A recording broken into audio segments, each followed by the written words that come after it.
Hi, I'd say good morning. It's not morning, but welcome to day, 18 of Janu Daily. Today is not gotten off to the best start.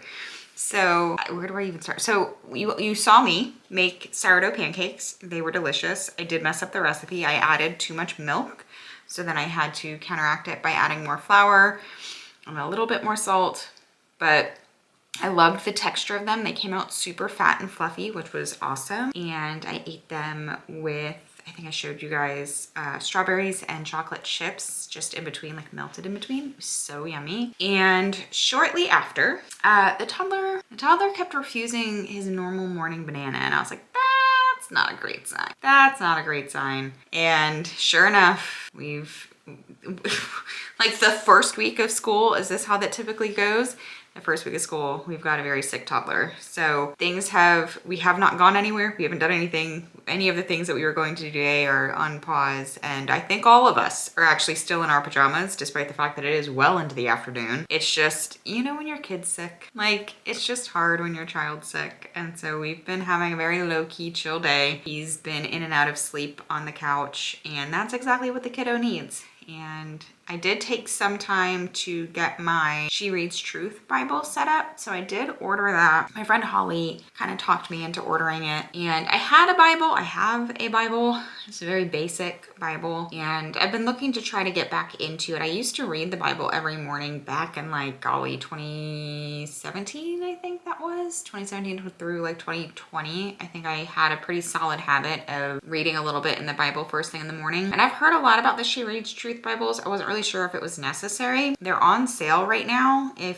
Let me double check, because this video is obviously going up tomorrow, so I don't have to worry too much about lead time on things. Let's see.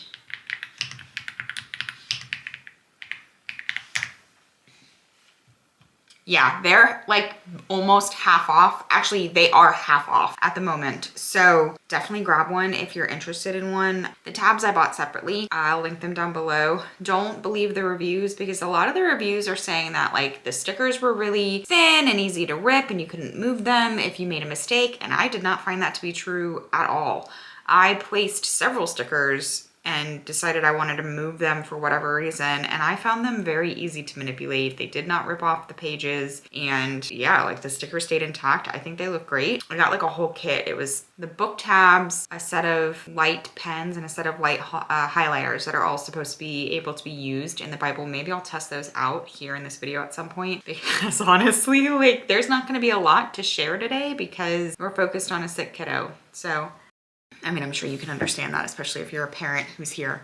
So yeah, as far as the Bible is concerned, while I was working on the tabs, my husband actually saw what I was doing, and he actually went and ordered a He Reads Truth Bible for himself. So that should tell you something. But yeah, I guess I could kind of go through it a little bit in today's video. Right now, I am just trying to get my week set up with some type of system. I'm not really even sure what to anticipate, because the kid's off from school until Tuesday, but we're also supposed to get snow and ice Tuesday and Wednesday, and then again on Friday, which tends to shut our town down. So I do need to make sure that I have a grocery order put in somewhere, and I do want to get some work stuff kind of off my plate this weekend while I have help, because Tuesday, I say Tuesday he's not going to be at school, and so I won't have any additional help. I wasn't living that life entirely up until last week. So maybe I won't do work. I don't know why I felt like that was, I was having some anxiety about the fact that I have a work day and I won't have any help and he won't be going to school. Has that not been my life for the last 2 years? Oh, Joey, you're losing your marbles, girlfriend. Losing your marbles. It's gonna be okay. So anyway, I am working in my Notion right now, just trying to get a grip on what this week's gonna look like. I did get my stuff in from Amazon too, so I'll share that. It's not much. It's not as much as I thought it was, but maybe we'll do a little bit more. As you can see, we did not get very far after I ended that video the other day. Literally where it ended is where it's been ended. But anyway, I am gonna get this week planned out, and maybe I'll be back in just a hot minute. Maybe I'll actually change my clothes. Maybe I won't. It may be a full-on pajama day, and that's just gonna have to be okay. But either way, I will come back and chat a little bit more about the She Reads Truth Bible. Kind of what I want. Maybe will tomorrow be a good day for it? I don't know. I do have intentions to try to redesign my morning routine. And so I do intend to like add Bible reading back into my morning routine. It's been a very long time since that's been a consistent habit. So maybe that's something I'll share this week. I just have to like get a grip on what our reality looks like before I try to start introducing anything new. So maybe midweek of the following, I don't know. I'm talking a lot of nonsense right now. Anyway, let's plan our week and I'll be back shortly. Did I trade one set of pajamas for another? I did. I did shower and like do my skincare and all that jazz, but I literally got out of the shower and put on another set of pajamas. You can judge, I don't care. It's a Saturday and I have a sick kid and we're lucky we're clean at all. Bales, you good? So why did I buy the She Reads Truth Bible? First of all, one of the big main reasons was because it was on sale. It's something I've had my eye on for a while. It's one of those things that every time somebody talks about it, I'm like, oh, I want that. And then I go and look and it's 50 bucks. And I'm like, I don't know how your budgeting life works, but that's a little more than like what I might impulse buy. And seeing that it was, I think I paid $24 or $25 for this one. There's another one that's only $22. So that was a big incentive, but it's something I've been hearing about for a long time. First of all, she's just gorgeous. Like, it's just a really beautiful Bible. She lays flat, which, I mean, you've just gotta love. I also love, this isn't important, it's not an important feature, but I do really like that it has color details in it and just a lot of uplifting content in it, along with like the Bible content. Hold on, Ruth, I feel like was one of the most beautiful. Let me find Ruth real quick. Where's Ruth? Gotta love these tabs. Ruth, where are you? Here we go. Look at Ruth. And is that not stunning? Aside from the fact that it's beautiful and all that good stuff, there are two reasons I liked it. The first being that it has 189 devotionals within the Bible itself. So instead of having to buy additional supplemental readings or look for them online, they're just right here in the Bible. The other thing that it had that I loved was within this Bible, it already has a plan to help you read the entire Bible in a year, which was really enticing to me. This is not going to be that year. I am not reading the Bible in a year in 2025, but maybe in 2026. Hold please. But it was really enticing to me to see that it's already here within the Bible. Could I look one up online? Sure. But it's nice that it's right here within the Bible. Here are a few of the other features within this Bible. We talked about the 189 devotionals, 66 illustrated key verses, 35 full color timelines. That's interesting too. I really enjoyed the idea of that. 20 full color maps, 11 full color charts, reading plans for every book of the Bible. That was a plus. 1 year Bible reading plan. We already discussed that. Detailed book introductions. This was something else. I actually didn't even realize this was in here until I was putting the tabs in the Bible. But at the very start of each book, it gives like an overview of what you're gonna read, the context of it, kind of all lays it out in like layman's terms, so you're not just kind of going in blind, which for somebody like me, I grew up Catholic. Reading the Bible just wasn't something we did. In fact, when I started reading the Bible for the first time, I was so embarrassed and ashamed of the fact that I was already in my 30s and had never opened my Bible to read it like this, that I didn't even know where to start. And I just kind of kept praying about where to start. Could I have just opened my Bible and like looked to see? Sure. Again, there was shame involved with it. So I don't know. It felt intimidating to me. I felt embarrassed. And we were experiencing some like crazy stuff with a move that we had going on. And every single time something got resolved within the move, the person resolving its name was Matthew, not Matt, Matthew. And so like the third or fourth time that happened, I was like, is that my sign? Is that my answer as to like, where do I start in the Bible? So I just took it as that. I didn't know if it was or not, but I just took it as that. Opened the Bible to read on the very first day and realized it was the first book in the New Testament. And I was like, okay, I hear you, God. Like, got it, noted. But I didn't really know anything about any of it. Really. I'd gone to Sunday school my whole life, but for some reason it just didn't really like dive into the context of what is in this book in a way that I would understand it, right? So I do really appreciate that it like has an outline before the start of every book, kind of just laying it out to like, who's here?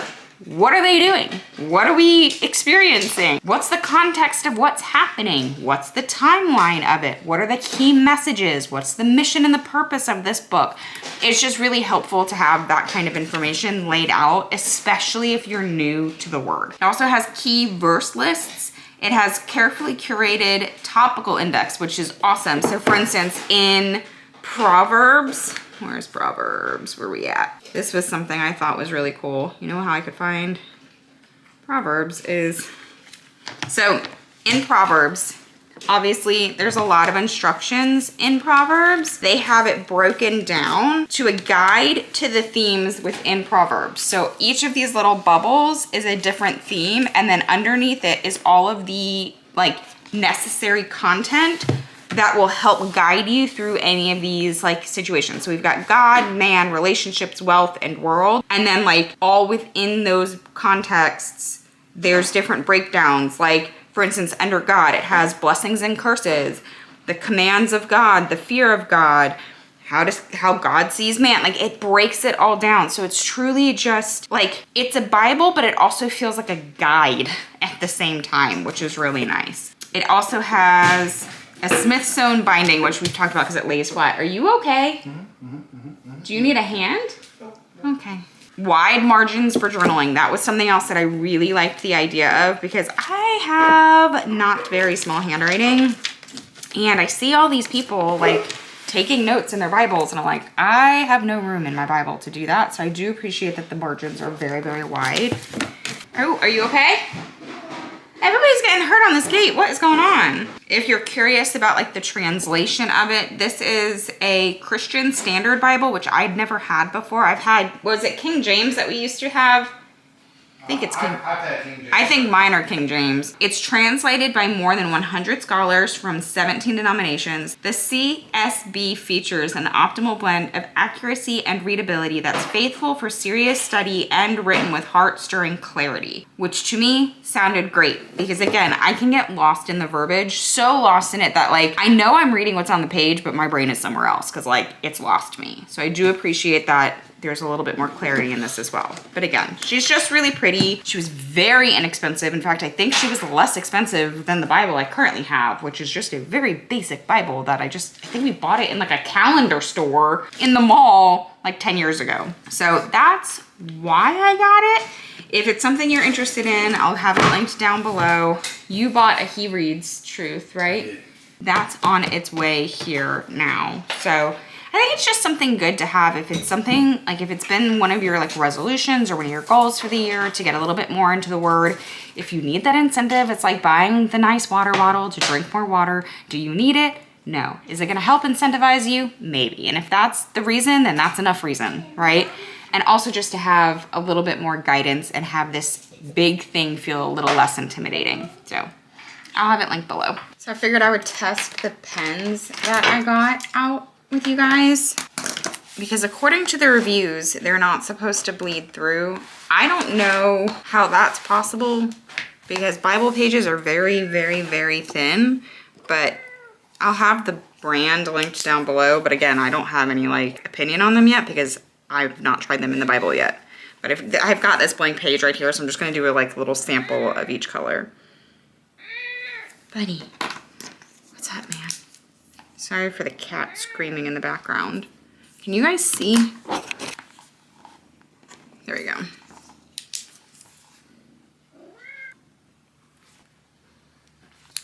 They write really nicely. As far as not bleeding through, let's see. So they definitely don't bleed through, but you can see, you can kind of see it through, but it's not bleeding through. Okay, now for the highlighters, which I guess are really more like low lighters. There's a ton of these, so bear with me.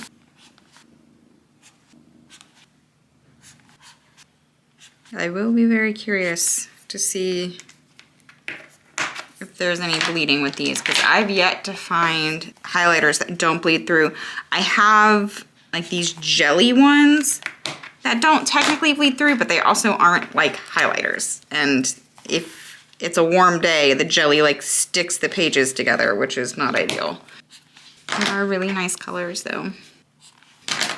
Came with a ton ton of highlighters for a kit that was really inexpensive. I think it was like under 15 bucks for all of it, like the pens, the highlighters, and the tabs.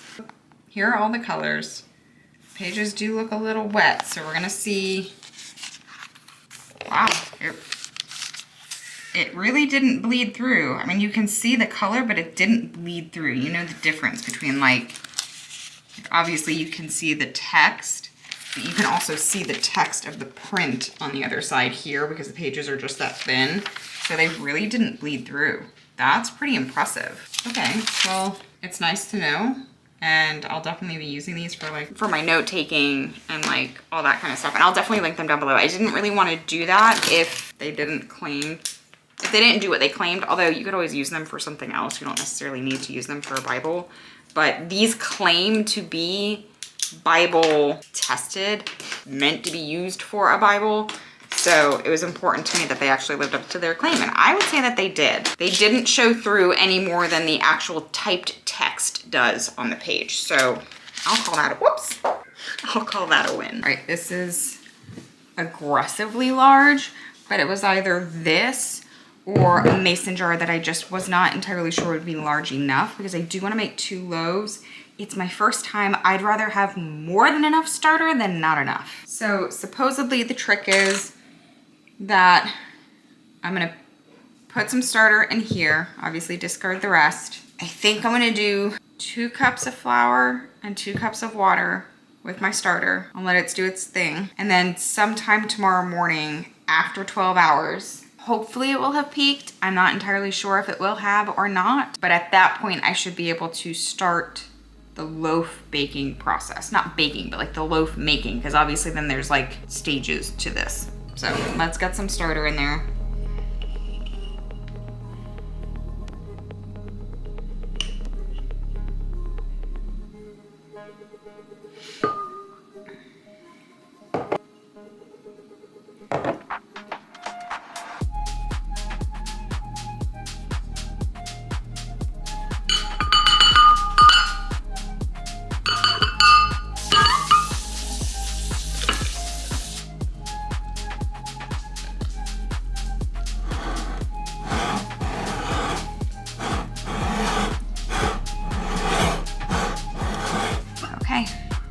She's fed.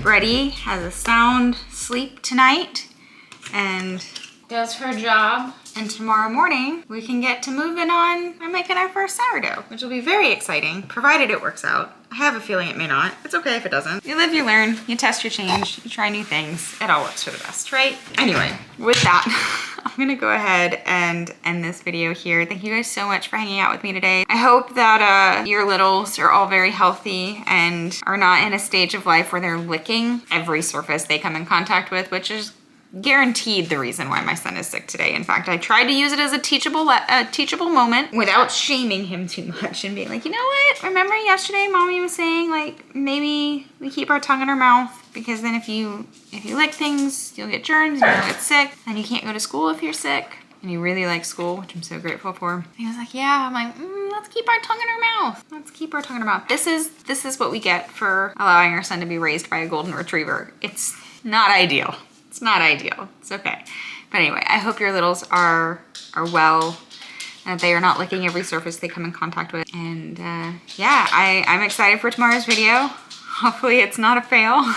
If it is, it'll be at least entertaining. Thank you guys for hanging out with me. If you resonated with this content at all, or you just think for the kind of people that could be friends, go ahead and like and comment and subscribe. And tell me something that you are doing this weekend that brings you joy. I would like to know what you guys get up to that makes you guys happy. And I will see you all again tomorrow. Bye.